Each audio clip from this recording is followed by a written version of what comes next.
Ô, meu amigo, Rapaz, seu Pai do amigo, Senhor, tudo em ordem? melhor agora lhe vendo, rapaz. Uma honra, Satisfação é viu? minha. A honra Uma honra. Eu sei que é minha, tá meu uma pastor. correria, né? Essa pandemia, essa correria, o senhor trabalhando, mas arranjou um É tempo para verdade. nós aí e alguns irmãos. Porque assim, pastor, nós estamos fazendo essas lives porque, como nós estamos sem culto, e aí alguns irmãos de matinada não têm Instagram. Aí o que a Uhum. gente faz? A gente faz essa live, salva a live e depois encaminha para o WhatsApp do grupo da igreja. Muito bem. Então, e hoje, essa honra da gente ter o senhor aqui. E eu queria perguntar ao senhor se hoje, porque eu já estava explicando ao pessoal e depois o senhor vai se apresentar, mas eu estava dizendo que o senhor, além de ser doutor, é pastor. Isso. E eu queria hoje, se o senhor permitir, com todo respeito, tratar com o doutor Tiago Gomes sobre esse assunto que nós vamos falar. Certo. Estou à disposição, meu amigo. Amém. Você é uma benção, você é uma benção. Se o senhor Amém. quiser se apresentar ao pessoal, pastor, se apresente em nome de Jesus, que tem algumas pessoas que estão entrando e não conhecem o senhor aqui. Certo. Bom, como está no panfleto, né? Meu nome é Tiago. Eu sou evangelista da igreja, Assembleia de Deus, né? Assim como o irmão Ronaldo falou, nosso pastor. E também exerço a atividade de médico, né? E dentro da medicina, a área em que eu trabalho é infectologia, né? E o que é a infectologia, que até pouco tempo era tão desconhecida, vamos dizer assim, pela grande parcela da população, né? A infectologia é uma área como uma outra área da medicina qualquer, mas que ela lida justamente com doenças infecciosas. Todas as doenças infecciosas e causadas por bichinhos, micro-organismos, né? Essas doenças a gente trata, né? Então, tudo que é doença infecciosa, o médico infectologista, ele é responsável por tratar dessas doenças. Assim também como outras coisas, né? Como as infecções nos hospitais, né? O médico infectologista também é quem faz esse gerenciamento desses dados, né? Sempre pegando no pé das pessoas para poder a gente trazer saúde, né? E manter as pessoas que necessitam de internação da forma mais segura possível para que elas possam ir para casa também seguras, né? Após o tempo que passou no hospital. Basicamente, isso que a Infecto representa. Amém. Doutor Tiago, me diga uma coisa, meu amigo. Em relação à questão que nós vamos conversar hoje sobre esse Covid-19, essa pandemia, a primeira coisa que eu queria perguntar ao senhor, e eu até falei para o pessoal, quem quiser trazer perguntas, o senhor vai estar aí para responder. Mas eu queria saber do senhor o seguinte: a pergunta vai ser básica, mas eu queria começar por ela. Quais são esses sintomas que nós podemos dizer que as pessoas que têm a questão do Covid-19, quais são os sintomas que. Porque tem pessoas que dizem que, e eu acho que já é outra pergunta também, e falam que tem pessoas que têm vamos dizer assim, esse vírus, mas não sente nada. O que o senhor pode dizer para Exato. nós sobre isso? Os sintomas do Covid-19, né, da doença, né, são sintomas que a gente tem em qualquer outra doença viral. Eu sempre digo que as pessoas que já tiveram uma gripe, por exemplo, né, uma virose daquelas brabas, como a gente costuma dizer, você tem dor de cabeça, você tem febre, dor no corpo, dor atrás dos olhos, o corpo fica todo moído, pode ter vômito, pode ter diarreia, né? Ou seja, são sintomas bem inespecíficos e se a gente for pensar em outras doenças, se a gente for fazer o link com outras doenças, a gente sempre vai encontrar alguma coisa que dá esses mesmos sintomas, né? Nesse momento, porque quando pensar, né, em coronavírus? Primeiro que a gente está numa fase que é a Organização Mundial da Saúde, né, que é responsável por nos passar esses dados e também por gerenciar esses dados aí de todos os países, ela declarou um estado de transmissão comunitária, ou seja, a gente não precisa, as pessoas não precisam viajar para poder contrair, né? No início se falava isso, era mais aquelas pessoas que viajavam para fora, principalmente para fora do país, e que tinham um risco maior. Mas nesse momento, principalmente aqui no país, quando foi declarado essa transmissão comunitária, ou seja, todo mundo é suspeito, não é só uma pessoa que viajou, que esteve fora do país ou do estado, mas assim, realmente todo mundo é suspeito. E aí, esse é o problema. E quando a gente fala em todo mundo é suspeito, a gente fala isso baseado no fato de que nós temos transmissão em todos os locais. Se vocês olharem os boletins aqui, falando aqui do nosso estado especificamente, os boletins do governo estadual, eles falam de inúmeras cidades. E não só cidades próximas a João Pessoa, ou assim, a gente sabe que João Pessoa tem um número bem maior, mas as cidades envolvidas e as cidades com casos não são apenas essas cidades que estão aqui ao redor de João Pessoa, ou dos maiores centros, né, como Campina Grande. A gente tem cidades bastante, bem pequenas, e que tem a presença do vírus, ou seja, não está restrito. É uma coisa que está disseminada em todo o estado, em todo o local. Você falou também sobre... Tem pessoas que elas não têm sintomas. É fato, é real. A gente da área de saúde, né, em alguns casos a gente termina fazendo testes, e tem alguns colegas meus de trabalho mesmo, que fizeram o teste, eles não tinham sintomas algum, mas o teste deu positivo, né? Nesses casos que a gente chama de assintomático, esses casos é importante que a gente restrinja a circulação dessa pessoa, tanto que existe uma orientação para que essas pessoas permaneçam em casa, né, durante esse período, logo após a descoberta, porque essas pessoas que não têm sintoma algum, elas são um grande risco para o restante da população. Né? São aquelas pessoas que a gente chama de transmissores assintomáticos. Eles são capazes de transmitir a doença adiante, passar para outras pessoas e não tem nenhum sintoma. E aí mora o problema. Porque essa pessoa que está doente, né, e que não tem sintoma, a cada saída dela de casa, a cada circulada na cidade, ela pode entrar em contato com outras pessoas, como ela não tem sintoma algum, e ser capaz de transmitir. E essa transmissão por pessoas que não têm sintomas, essa transmissão é bastante perigosa, né? Porque existem até estatísticas, quando eles fazem os estudos, eles mostram a capacidade que uma pessoa tem de transmitir, né? Tipo assim, uma pessoa por dia que está assintomática transmite para outras 10, vamos dizer. Essas 10, elas passam a transmitir para mais 10 e assim sucessivamente. E aí mora o problema. Aí tem a questão da epidemia, é justamente isso. É justamente essa questão. Você passar essa transmissão adiante, mesmo que você não tenha sintomas. E o cuidado está nesse sentido.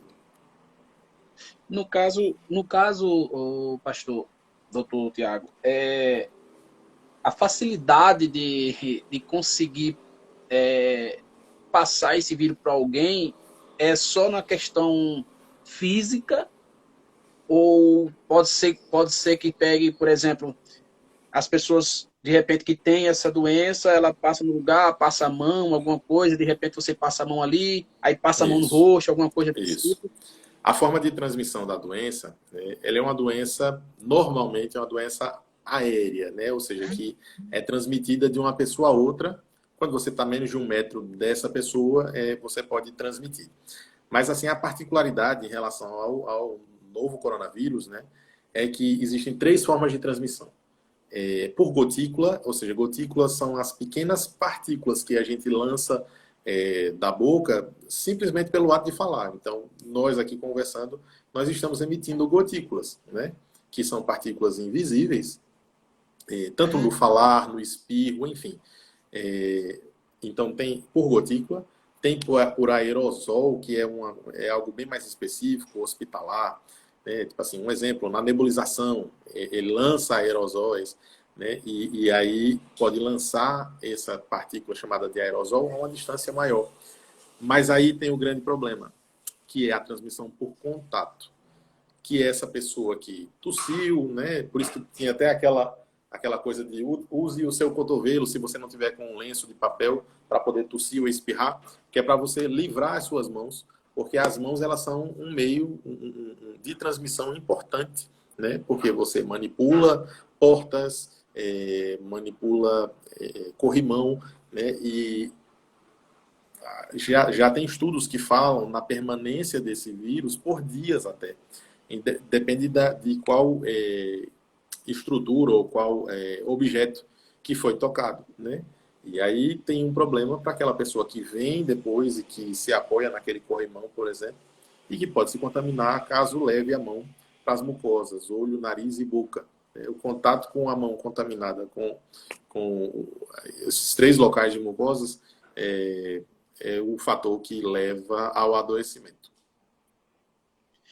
O pastor, no caso, por exemplo, as pessoas que têm contato com pessoas que estão com essa doença, no caso, a quarentena dela é em torno até 14 dias, 15 14 dias, 10 dias? 14 dias. 14 dias.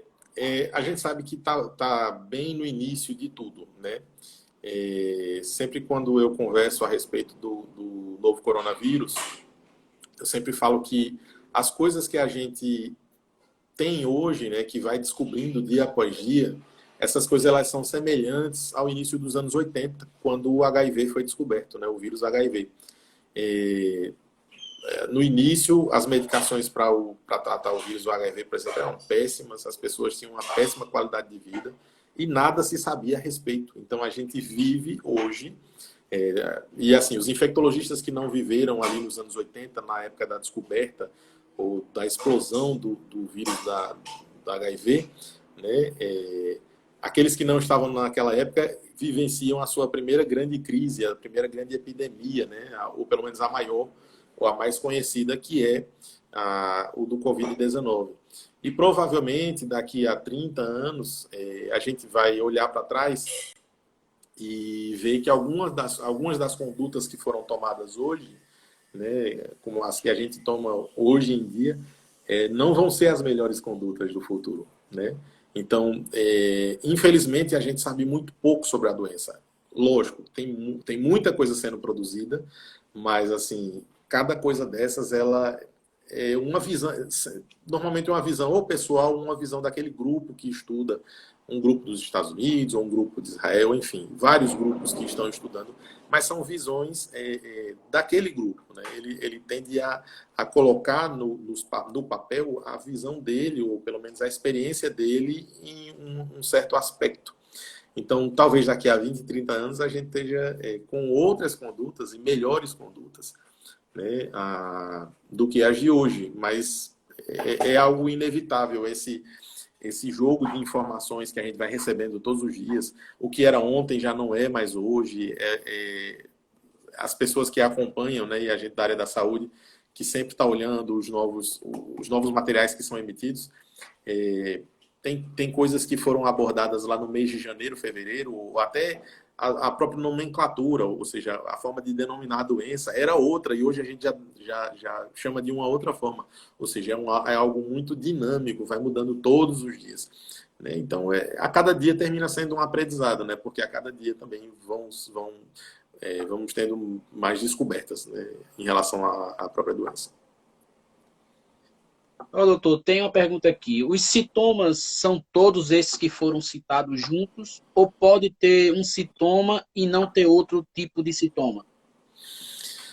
Pode ter um sintoma e não ter o outro sintoma, né? Não é necessário que você tenha todos aqueles sintomas, né, que a gente citou inicialmente. Não é necessário que para poder ser diagnosticado você tem que ter todo aquele conjunto de coisas. Não. Tem pessoas, e isso já tem relatos também, tem pessoas que têm sintomas leves e o que tem é uma diarreia, né? Mas, assim, alguma coisa, a persistência dos sintomas, ou seja, passam os dias, a pessoa não melhora, só piora. Uma febre que não melhora de forma nenhuma, né? A pessoa chega a 5, 6, 7 dias de febre, febre alta, maior que 38 graus, e você não melhora de jeito nenhum. E aí, quando você faz o exame e resolve fazer a coleta, você tem um resultado positivo ali, né? O Covid positivo. Mas essa definição, ou você saber exatamente se é ou não, precisa realmente dessa avaliação médica detalhada. Existem exames que são feitos, algumas coisas meio que apontam para a gente que é possível que seja o Covid-19. Algo que é bastante comum, principalmente nos pacientes que a gente acompanha aqui no estado da Paraíba, que foram admitidos nos hospitais, por exemplo, é a perda do olfato e do paladar, né? A pessoa não sente nada ou tem sintomas muito leves, um nariz um pouco congestionado, e aí, do nada, às vezes, no outro dia, acorda sem sentir o cheiro nem o sabor das coisas. Quer dizer que isso fecha o diagnóstico do Covid-19? Não, não fecha. Mas aponta, junto com outras coisas, pode apontar para a gente que pode ser realmente o diagnóstico do Covid, e aí tem que ter uma maior atenção. A outra pergunta é de uma irmã Elisângela, aqui de Matinada. A febre tem que ser alta sempre? Não necessariamente. Você pode ter, como a gente tinha falado, você pode ter sintomas bem leves, né? Inclusive, tem pessoas que nem febre tem, ou sintoma nenhum tem, assim, sintoma mais grave, né? Tem só a congestão nasal, uma garganta um pouco irritada, e quando você faz o exame, você tem o diagnóstico, né? Então, não necessariamente você tem que ter essa febre alta. A febre alta, ou pelo menos ela sustentada por vários dias, muitas vezes ela fala para a gente a favor de que o vírus ele está agindo de uma forma maior nessa pessoa, né? Lembrando que, a gente falando aqui de sintomas e de adoecimento, lembrando que a tendência e aquilo que se espera é que a maioria das pessoas que contraírem o Covid-19, que essas pessoas elas sejam pouco sintomáticas, né? Que elas não tenham muitos sintomas. Não necessariamente a pessoa que vai contrair o Covid-19 a pessoa vai ser internada, isso não é uma realidade. A gente tem no estado pessoas que estão em acompanhamento domiciliar. Lógico, a gente tem que manter o alerta sempre, eu sempre digo isso, o alerta é necessário, mas a gente só não pode ficar alarmado demais, né? A gente tem que manter o alerta para que a gente tome todos os cuidados, principalmente os cuidados que precisam ser tomados quando a gente sai de casa, quando vai no mercado, numa padaria, enfim. É alerta, não é entrar em alarde geral. Pastor, outra pergunta. No caso, se você começa a sentir algo, qual é o momento, assim... Porque tem pessoas que quando está sentindo uma dor de cabeça, quando a pessoa sente alguma dor no corpo, ou alguma coisa, vomita, alguma coisa, já quer correr para o hospital e já pensando que é o vírus. Mas, na opinião do senhor, qual é o momento certo de começar a sentir alguma coisa e ir para o médico? Ou tem que ir logo para o médico? Qualquer sintoma que sentir tem que ir logo para o médico? Nesse momento que a gente tem os hospitais que estão bem cheios, né, com pessoas internadas, com pessoas com suspeitas, a orientação que a gente dá é que se a pessoa tiver sintomas leves, uma dor de cabeça, uma febre que quando você toma um remédio para febre, essa febre ela baixa e você consegue passar o resto do seu dia bem, ou razoavelmente bem, que essa pessoa permaneça em casa. Ou se esses sintomas forem um pouquinho, não graves, mas assim, uma febre que não baixa, você procure seu postinho de saúde, né, o PSF. Se você tiver falta de ar, aí sim, um paciente que tenha uma tosse muito forte, uma falta de ar, e você vê que não, realmente eu não estou bem, nesse caso a gente recomenda que procure uma urgência, né? E aí vem as UPAs ou os hospitais especializados, para que para que faça o atendimento médico e possa ser vista a questão que a gente chama de saturação de oxigênio. O que é isso? A quantidade de oxigênio que a gente, quando respira, quanto que esse oxigênio está. Então, se esse oxigênio ele começa a baixar, e isso é visto num aparelhinho que coloca na ponta do dedo, né, normalmente. Se esse oxigênio começa a baixar, é um dos critérios, junto com outras coisas, logicamente, é um dos critérios para que o paciente seja internado, ou pelo menos comece a receber outras medicações de acordo com a avaliação que vai sendo feita. Outra pergunta, Ana Gomes pergunta, e se tiver dor de cabeça frequente?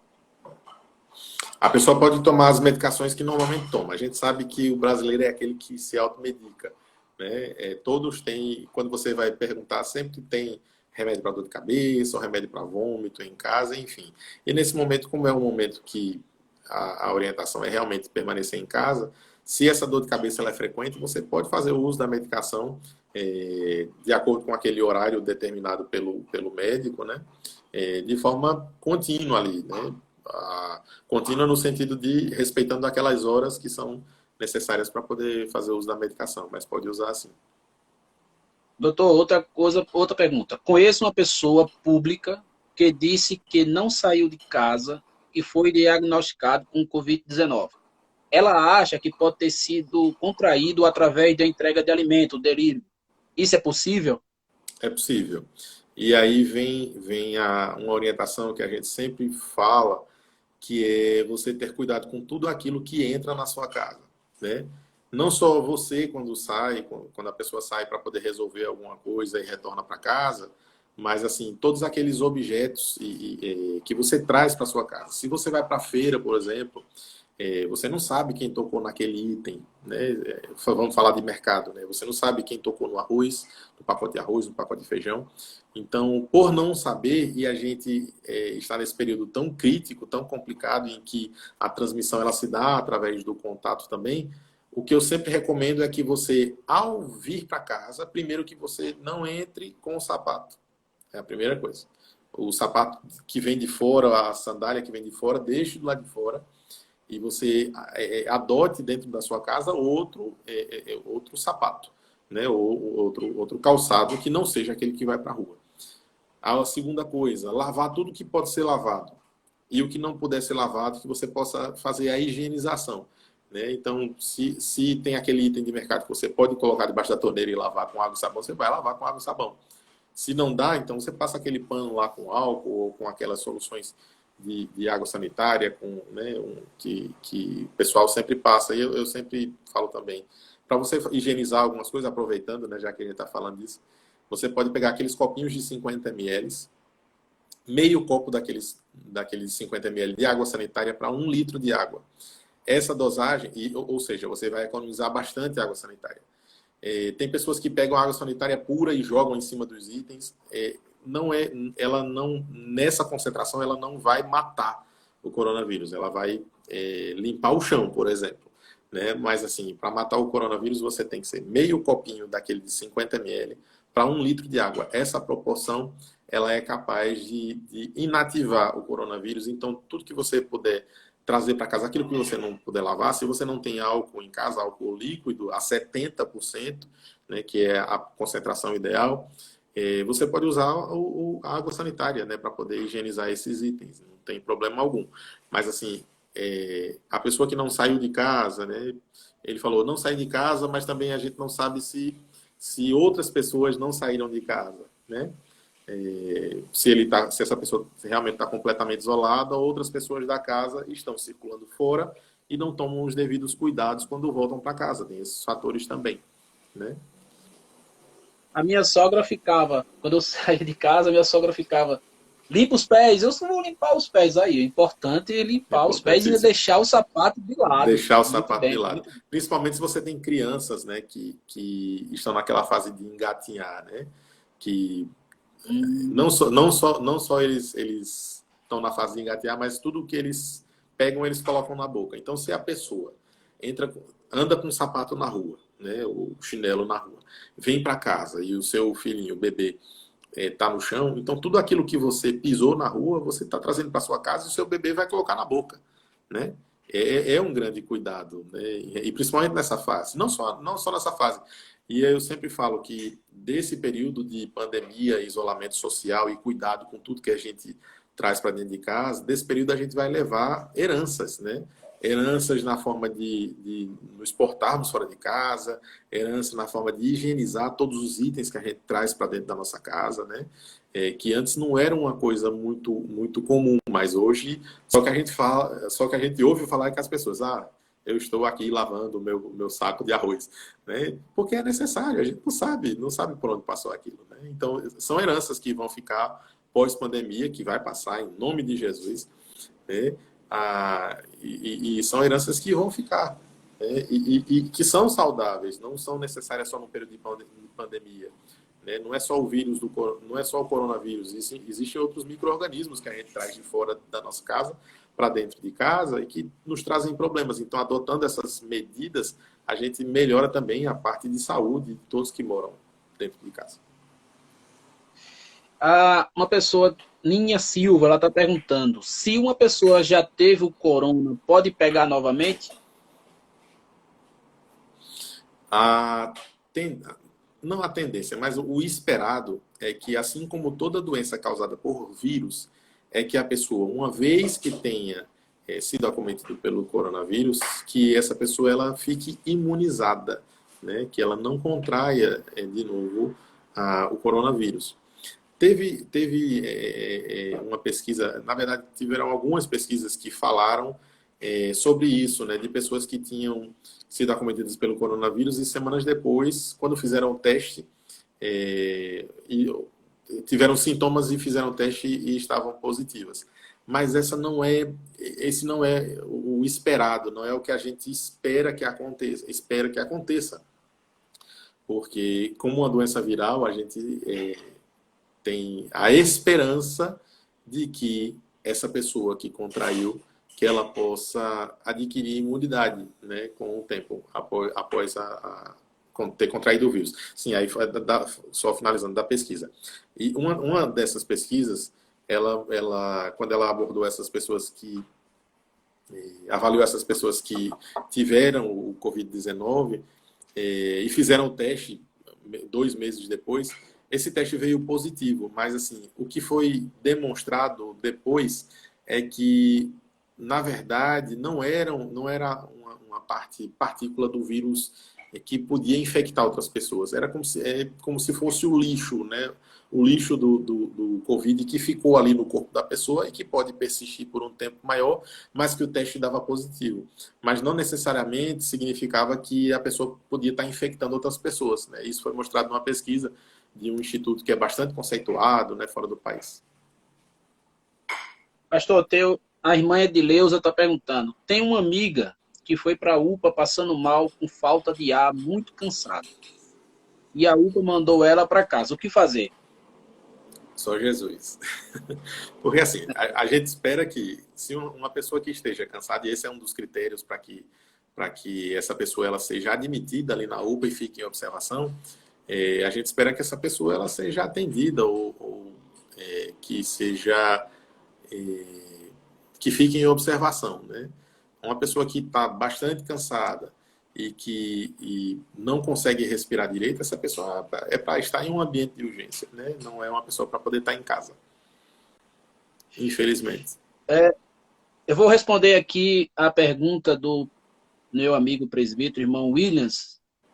Ele está perguntando se é onde eu estou a causa dessa enfermidade. Olha, aqui no distrito de Matinadas, graças a Deus, não. Aqui graças não. a Deus. Mas em Umbuzeiro, que é 6 quilômetros daqui, tem caso lá e foi informado através das redes sociais da prefeitura de Umbuzeiro que essa pessoa faleceu.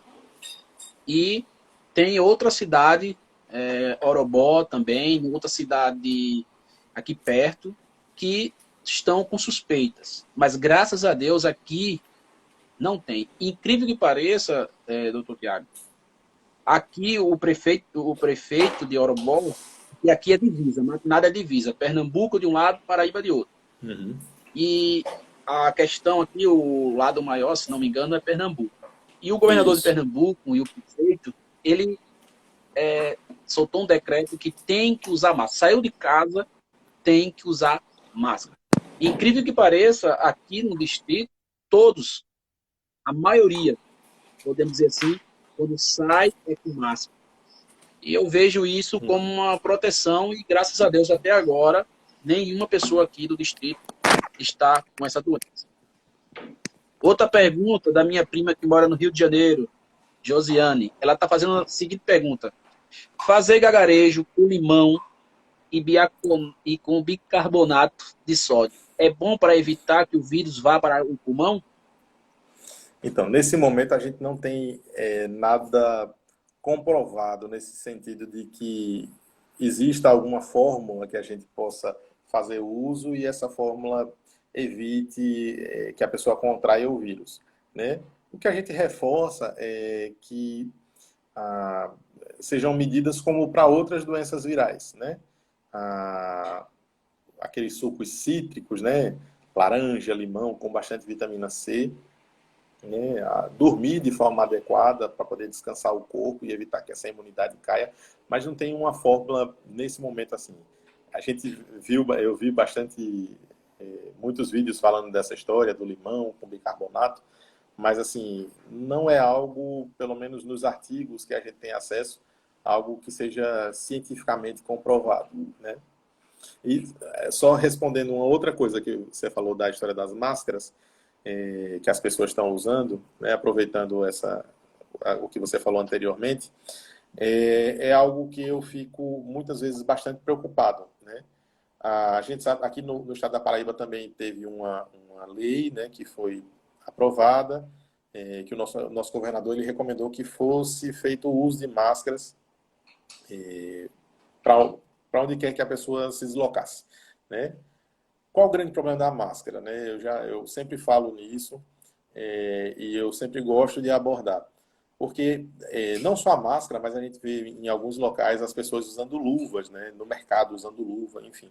Não só a máscara, mas qualquer outro equipamento de proteção pode trazer para aquela pessoa que não está acostumada com ela, que é o caso da maioria da população. A gente que trabalha em hospital, a gente está acostumado. Luva, máscara, enfim, touca, a gente sempre usa para que a gente possa se proteger durante os procedimentos que são feitos no hospital. Mas para aquelas pessoas que nunca conviveram com máscara, né, que da forma que é utilizada nas ruas, é algo bastante oriental. Se a gente for olhar lá para o Japão, a gente vê que nos vídeos sempre tem muitos japoneses, e isso antes do coronavírus, usando máscara, mas lá é algo cultural. É algo no sentido de eu estou doente, então eu tenho respeito pela pessoa que está perto de mim, para que ela não fique doente, eu uso máscara. Mas aqui, e eu sempre falo da história de uso indiscriminado de máscara, é porque as pessoas muitas vezes elas colocam a máscara e acham que por causa disso estão protegidas, né? E não é bem verdade. Porque muitas vezes, principalmente no mercado ou em qualquer local onde a pessoa vá, ela está com a sua mão suja e vai manipular o rosto, vai ajeitar a máscara, tira a máscara, coloca a máscara e manipula o rosto com a mão suja. Então, aquela sensação de segurança que a pessoa tem de estar com aquela máscara, né, as máscaras que são feitas em casa, essa proteção ela se perde, porque o principal a pessoa não fez, que foi higienizar as mãos. Então, mas o fato de estar com essa máscara, ela se acha protegida e esquece das outras medidas, que o principal realmente é fazer a higienização das mãos. Muito bem. Outra pergunta. A composição farmacológica do Anita tem fundamento? Em alguns locais está sendo usado, né? O Anita ele é um remédio bastante conhecido, é um remédio que a gente usa para verme, né? Era um remédio bastante caro anteriormente, mas hoje em dia tem um genérico dele, acho que há uns 3, 4 anos, que a patente foi quebrada e tem uma medicação que é mais acessível. E, assim, em alguns hospitais e alguns médicos utilizam, sim, né? Tanto o Anita quanto uma outra medicação chamada Ivermectina, que é também uma medicação que a gente usa, geralmente usa para combater, né, micro-organismos, outros, que não o coronavírus, mas que agora, junto com a hidroxicloroquina, né, a famosa hidroxicloroquina e a azithromicina, alguns médicos utilizam sim. Quem fez a pergunta foi o nosso amigo e pastor Jailson Marinho. O senhor conhece, né? Pastor Conheço, meu Jailson amigo. Marinho.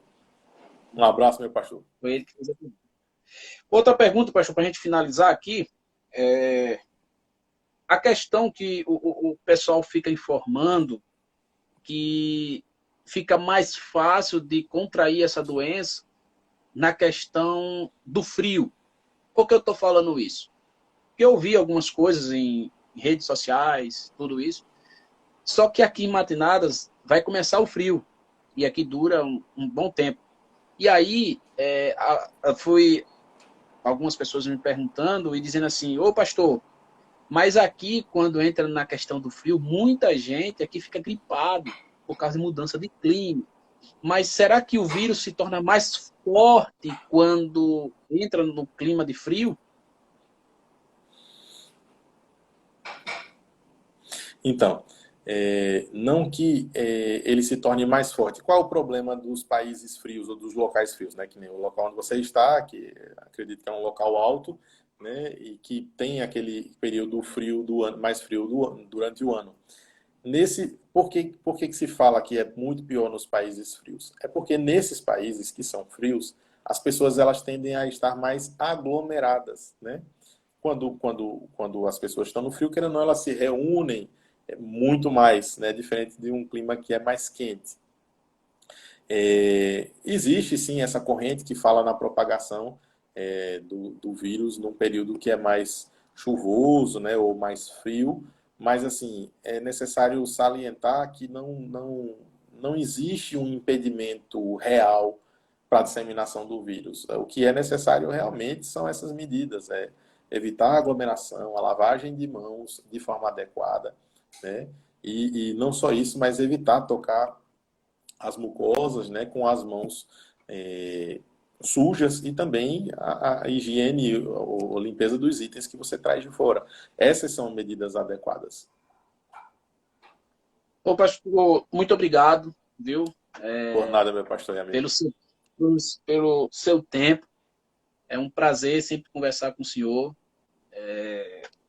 Prazer é meu. Ouvido falar do senhor e eu tenho conhecido um pouco, né? Conheço o seu pai.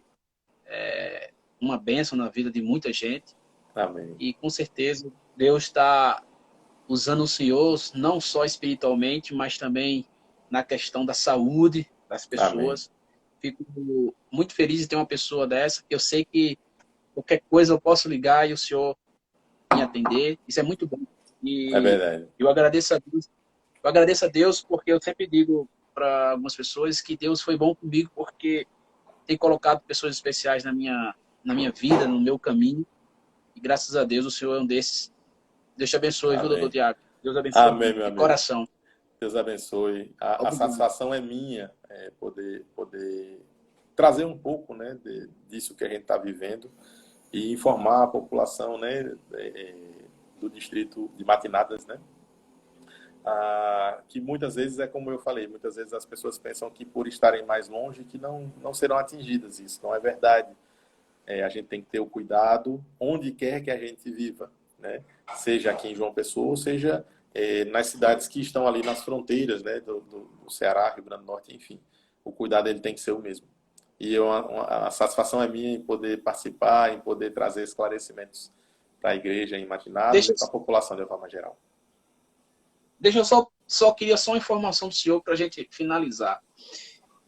Existem pessoas que estão morrendo, claro, isso aí sem dúvida, mas eu queria saber de uma pessoa que é especialista, mas também tem pessoas que estão sendo curadas, né, doutor Tiago? Sim. Porque o que a gente ouve quando vai conversar com as pessoas é as pessoas dizendo assim, morreu fulano, morreu. E eu tenho o costume de dizer assim para as pessoas, olha, para um pouquinho e procura saber também as pessoas que estão sendo curadas, porque teve uma pessoa que chegou para mim e falou assim, olha, morreu fulano, morreu mais gente hoje, morreu mais 5, morreu mais 10. Aí eu disse, tudo bem, mas me diga as pessoas que estão sendo curadas. Aí a pessoa disse, a curada eu não sei. Eu disse, pois é, se tivesse morrendo, as pessoas vão acabar, as pessoas de uma pessoa. Então, eu queria saber assim, tem pessoas sendo curadas também, não é, doutor Tiago? Tem. Infelizmente, né, na mídia, a gente sabe que a notícia do óbito é o que termina tomando uma maior proporção. Não que nós não devamos dar a devida atenção àquelas pessoas ou o nosso respeito às famílias que estão perdendo pessoas para o Covid-19, né? Não é assim. É algo que a gente tem que falar realmente, para que a gente sempre esteja com esse alerta, né, em relação às medidas que tem que tomar. Mas a gente tem aqueles casos recuperados e, infelizmente, esses não são muito citados, né? A minha esposa, Naftali, um beijo para minha esposa. Eu pedi para que ela, antes do início da live, que ela sempre pega os dados para mim. E ela pegou dados atualizados dos casos que a gente tem aqui, tanto na Paraíba quanto no Brasil. Vou passar para vocês.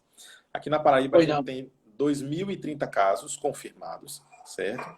Dos 2.030 casos, nós temos 114 óbitos. Desse total, nós temos 490 recuperados, ou seja, são pessoas que passaram pela doença e que estão bem. Dos 2.030 casos, temos 490 recuperados. No país, vamos falar do Brasil inteiro. Até hoje, no boletim mais atualizado, 145.328 casos, com 9.897 óbitos, e recuperados desses 145 mil, 59.297, né? A gente sabe que tem óbitos, é uma crise na saúde que nós estamos vivendo, com sobrecarga dos nossos hospitais, né? Sobrecarregando o sistema, tanto público quanto o sistema particular de saúde, é verdade. Mas a gente tem os casos que estão sendo recuperados. E aí eu vou citar um exemplo que foi bem marcante para mim.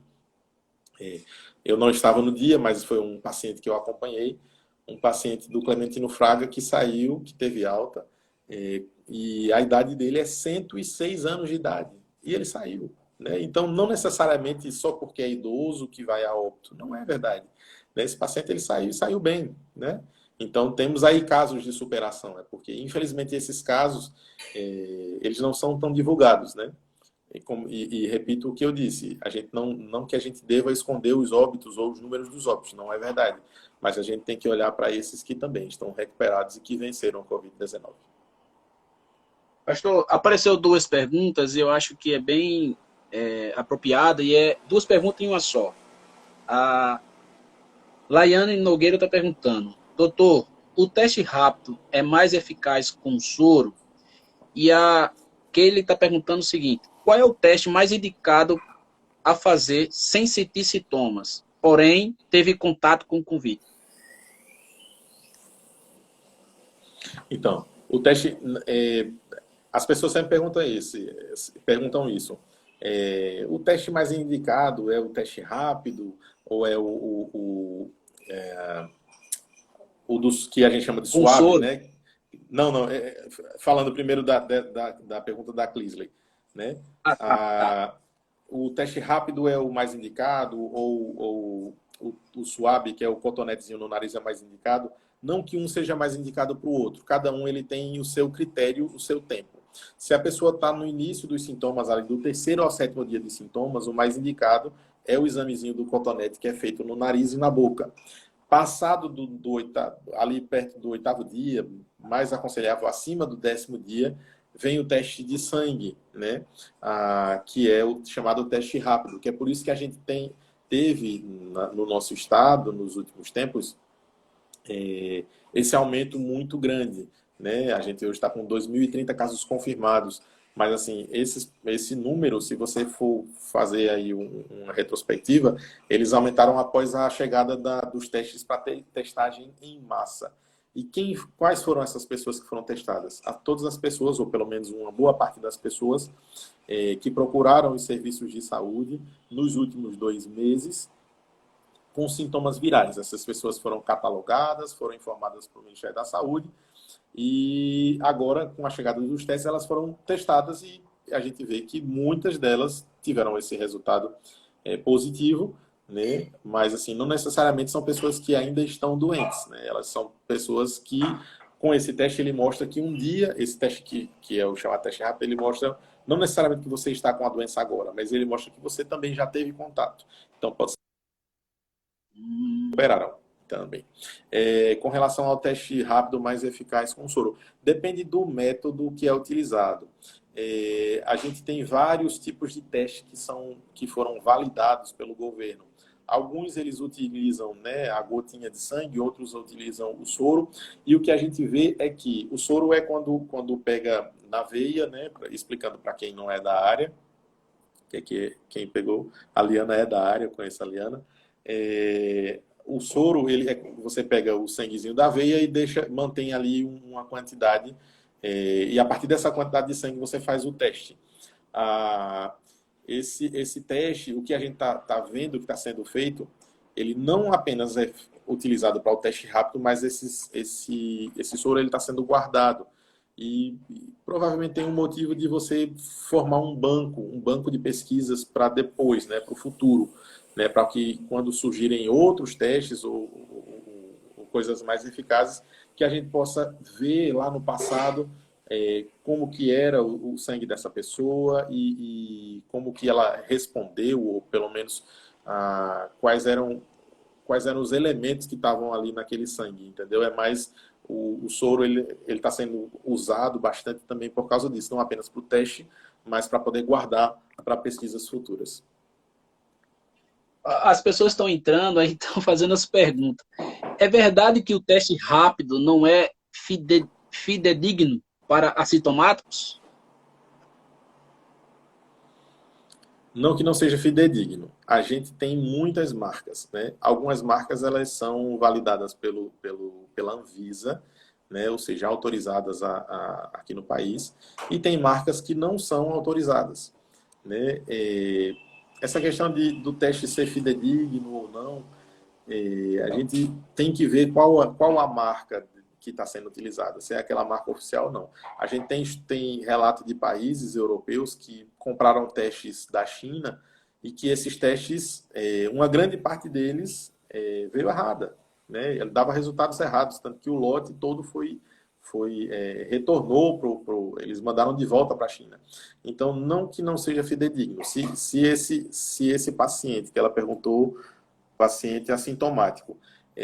Talvez ela está perguntando, assim, naquele caso do paciente que começou a doença agora, né? Se ele está ali naquela fase assintomática, se a gente pensar nesse sentido da pergunta dela, a gente pode dizer que ele não é fidedigno, porque ele tem que ser usado a partir do 8º dia. Mas assintomático, se a pessoa já passou ali do tempo de doença, o que se espera é que esse resultado seja positivo. Pastor, a última, viu? Doutor, minha mãe tem insuficiência Insuficiência cardíaca. cardíaca. É verdade que o uso da vitamina D pode ajudar na prevenção? Então, o uso da vitamina D ela tem as suas funções, né? Mas em relação à insuficiência cardíaca em si, dentro desse contexto do coronavírus, não é algo ainda afirmado, assim como as outras coisas, assim como as outras medicações. É algo que está sendo usado, bastante usado, muitas pessoas estão indo às farmácias para poder usar a vitamina D, mas assim, vitamina a gente faz uso dela quando a gente tem critério, ou seja, quando a gente precisa. A gente só faz o suplemento de alguma coisa quando a gente está carente desse suplemento. Então, não necessariamente porque a pessoa tenha um problema de saúde que vai adotar a vitamina D. Ela tem, para poder fazer o uso da vitamina D, tem os seus critérios também. Pronto. Pessoal, eu espero que tenha sido esclarecedor para todos e agradecer mais uma vez ao nosso amigo, pastor e doutor Tiago. Deus abençoe, Amém. viu? Satisfação, E meu qualquer amigo. coisa, estamos aqui, tá bom? Estou à disposição Deus também. abençoe, meu amigo. De Posteriormente. Deus coração. Um abençoe. abraço para a A paz do esposa, Senhor. para a Um família. abraço. Deus abençoe. Darei sim um abraço. Amém. Abraço à família.